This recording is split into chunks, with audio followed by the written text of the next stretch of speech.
మార్చి 17 తేదీ చరిత్రలో మరిన్ని ముఖ్యమైన సంఘటనలు. ఈ రోజు జన్మించిన ప్రముఖులు. 1892 నా తెలుగు కవి రాయప్రోలు సుబ్బారావు గారు జన్మించారు. 1896 నిజాం విమోచన పోరాట యోధుడు మందువుల నరసింగరావు గారు జన్మించారు.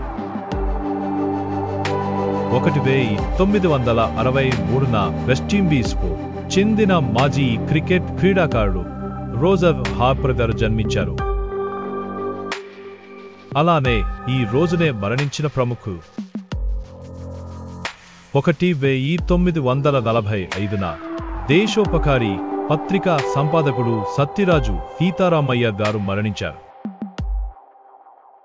1961 సంఘ సంస్కర్త గౌతమి గ్రంథాలయం స్థాపకుడు నాణం కృష్ణారావు గారు మరణించారు.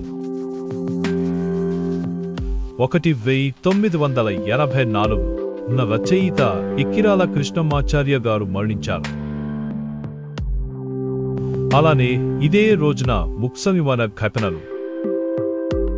1967 భారత లోక్సభ స్పీకర్గా నీలం సంజీవరెడ్డి పదవిని స్వీకరించారు. 2012 మహబూబ్ నగర్ జిల్లా ఆంధ్రులలో రాతీవ నటి పనిముట్లు బయటపడ్డాయి. ఈ సంఘటనలు చరిత్రలో మార్చి 17 తేదీకి ప్రత్యేకమైన గుర్తింపును ఇచ్చాయి.